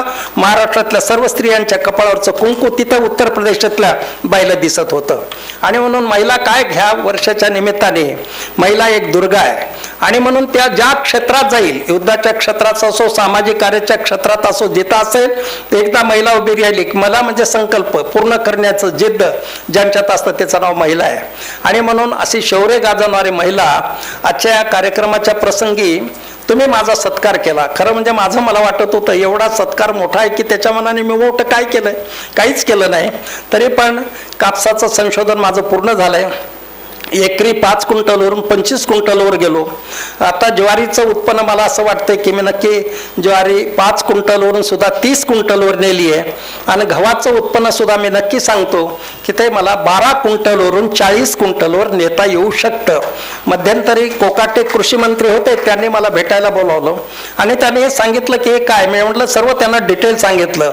मग म्हणले काय काय करता येईल? आम्ही काय करावं सरकार? म्हणलं एक तर सर्व कृषी विद्यापीठ सक्रिय करा, नंतर सर्व कृषी विज्ञान केंद्र सक्रिय करा. राहिलं सरकार आहे, तुम्ही काय करू शकत नाहीत. आणि तुम्ही जर सक्रिय झालात तर अख्खा, पहिल्यांदा देश बाजूला सोडू, पण अख्खा महाराष्ट्र अन्नधान्याच्या बाबतीत आपण सुजलाम सुफलाम, फक्त राष्ट्रगीतात शब्द प्रयोग आहे, पण ते शब्द प्रत्यक्षात कृती उतरवता येऊ शकतात अन्नधान्याच्या बाबतीत. तेव्हा ते म्हणले मग आम्ही तुमच्या बरोबर आहोत, तुम्ही आमच्या बरोबर आहोत. म्हटलं आम्ही काय सततच बरोबर आहोत. पण त्यांनी हे जे सांगितलं की नक्की आता आम्ही तुमच्या बरोबर आहोत आणि अशा प्रकारचा अन्नधान्याचा एक महाराष्ट्र मोठं गोडाऊन करू. किंवा माझं दुर्दैव की काय मला माहीत नाही, किंवा त्यांचं दुर्दैव की काय, ते कृषी मंत्री फार काळ राहिले नाहीत. ते म्हणजे ते दुसरं खातं बदललं त्यांचं. म्हणून मी म्हटलं की मी दुसऱ्या कृषी मंत्र्याला भेटायचं नाही, कारण मी ज्याला भेटतो त्याचं कृषी खातं जातं की काय असं माझ्या मनात शंका आली. आणि म्हटलं कासवाच्या गती काय होईना, हळूहळू सरकार त्याची दखल घेईल. पण एक सांगतो की प्रत्येकाने आहे त्या जाग्यावरती आपापल्यामध्ये किती प्रगती, जो कोण्या जागेवर असेल. उदाहरण म्हणून सांगायचं जागेचं, एक भाले म्हणून शिक्षक होते, पिरियड घेत होते. आणि पिरियड घेत असताना त्यांच्या घरच्या मंडळी गेल्याची बातमी कशी सांगू असे पहिल्यांदा त्याची पाहायला चिंता पडली. पुन्हा भीत बातमी फार मोठी होती नको, आणि भीत ते गेला, दरवाजात उभं राहिला. सर पटकन काय म्हणाले? त्यांनी बातमी सांगितलं, म्हणाले गेट आउट. वापस केलं, बाहेर आलं. त्याच्याजवळ कस काय तू आलास म्हणलं पिरियड चालू असताना. म्हणून आपण कल्पना करू की अशा प्रसंगी सुद्धा ज्यांना बायको दिसत नाही, पिरियड दिसतो, ही राष्ट्रभक्ती आहे.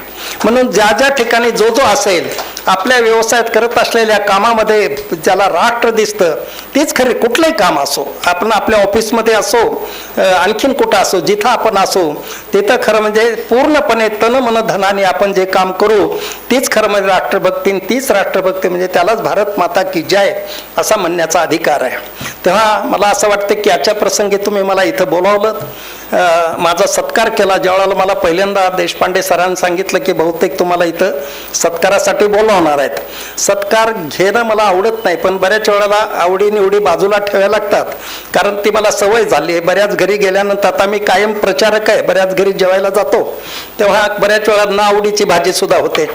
आणि मग ते विचारतात कसं काय भाजी झाली, म्हणजे काय छान झाले असं ते म्हणावं लागतं. एक खरं तर म्हणजे मी तुमच्या घरी आल्यावर जी भाजी करूच नाही म्हणून काही उल्लेख करत नाही. मला आंबाड्याची भाजी अजिबात आवडत नाही, पण एका घरी गेलो, आंबाड्याची भाजी होती, त्याला वाट छान झाले. त्यांना मी प्रश्न विचारला, माझ्या आवडीची भाजी आंबाडी हे तुम्हाला कसं काय कळालं? त्या घरात सर्वांना आनंद वाटला, पण पुढे तिथंच प्रवास आला त्यांच्याकडेच. त्यांनी जिथं ना एकाकडे ऊस होता तिथं आंबाडी होती, ती शोधून काढली, पुन्हा आंबाड्याची भाजी केली. तर असं होऊ शकतं, म्हणून ती काळजी, कारण ठिकठिकाणी फिरत असल्यामुळे नावडीच्या गोष्टी सुद्धा स्वीकाराव्या लागत असतात. तसं मला सत्कार वित्कार काय आवडत नाही, पण स्वीकारावा लागला. आणि आपल्याकडे पद्धत आहे, ती पद्धत आहे फार शास्त्रशुद्ध पद्धत आहे. आवडो ना आवडो, आवडलेलं सुद्धा कृष्ण अर्पणमस्तु म्हणावं, आणि न आवडणारे सुद्धा श्रीकृष्ण अर्पणमस्तु असं म्हणावं. म्हणून आजचा सत्कार श्रीकृष्ण अर्पणमस्तु म्हणतो आणि माझं बोलणं मी थांबवतो.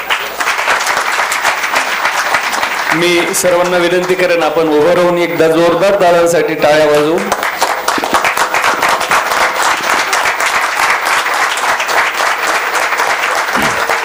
खूप खूप धन्यवाद दादा. खूप अगदी छान साध्या सोप्या आणि पण भारदस्त असं मार्गदर्शन तुम्ही आम्हाला केलं. मार्गदर्शनामध्ये सुरुवातीला तुम्ही आपल्या कार्याची माहिती देत असताना आम्हाला एक प्रेरणा मिळाली की आपण आपल्या क्षेत्रामध्ये अल्पतन संतुष्ट न राहता आणखीन काय जास्त करू शकतो या गोष्टीची प्रेरणा या ठिकाणी मिळाली.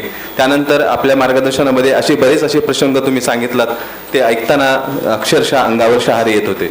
खूप खूप परत एकदा खूप खूप धन्यवाद दादा. यानंतर वर्षाली जोशी मॅडम यांना मी विनंती करतो की आपण आभार व्यक्त करावं.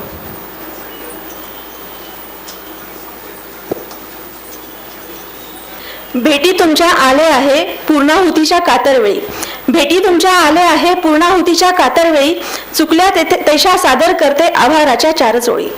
तुमच्या माझ्या ओठामधून एकच आता सूर निघावा, कृतज्ञतेचा सोहळा बनून मैफिलीचा शेवट व्हावा. नमस्कार, वंदे मातरम. मी सौ वृषाली सुधाकर जोशी आज इथे जमलेल्या माझ्या प्रत्येक लहान थोर मैत्रिणींना जागतिक महिला दिनाच्या हार्दिक शुभेच्छा देते. तसेच भारत विकास परिषद या सामाजिक कार्य करणाऱ्या संघटनेच्या माध्यमातून मुख्य शाखा व सिद्धेश्वर शाखा यांच्या वतीने पंचसूत्रीवर आधारित म्हणजेच संपर्क, सहयोग, संस्कार, सेवा आणि समर्पण याच्यावर आधारित समाजातील विशेष कार्य करणाऱ्या ज्या महिलांचा आज आपण इथे सन्मान केला त्यांचे मी मनापासून कौतुक करते आणि त्यांच्या कार्याला सलाम करते. ऋणी आहोत आम्ही आपुले देतो शब्द सुद्धांचा उपहार, ऋणी आहोत आम्ही आपुले देतो शब्द सुमनांचा उपहार, अनमोल वेळ दिला आम्हासाठी आज मानतो आपले आभार.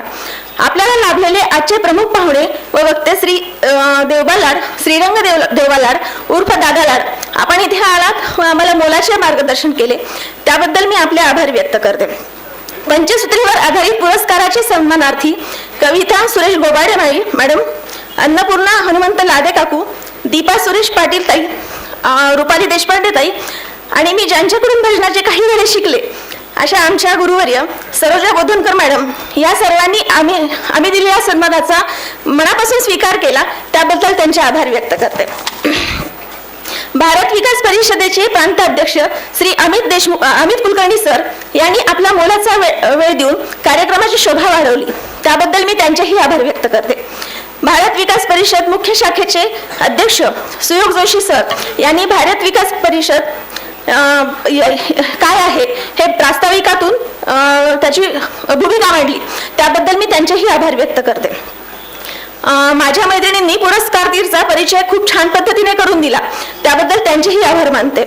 तसेच धन्वंतर देशपांडे यांनी सुमधुर आवाजामध्ये वंदे मातरम हे गीत सादर केले त्याबद्दल त्यांचेही आभार.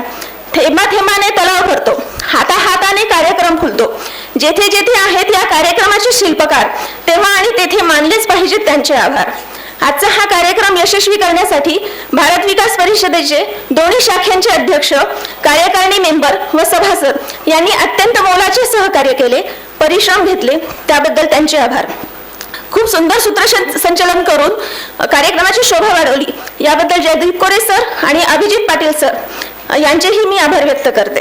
कार्यक्रम अत्यंत यशस्वी होण्यासाठी महत्त्वाचा घटक म्हणजे उपस्थित सर्व सभासद, त्यांचा मित्रपरिवार, सामाजिक संघटनेचे प्रतिनिधी, पुरस्कार प्राप्त महिलांचे अपतेष्ट. आपण इथे आलात आणि या कार्यक्रमाची शोभा द्विगुणित केली त्याबद्दल आपलेही आभार. आणि भालचंद्र ब्लड बँकेने हा सुसज्ज हॉल आपल्याला उपलब्ध करून दिला त्याबद्दल त्यांचेही आभार. धन्यवाद.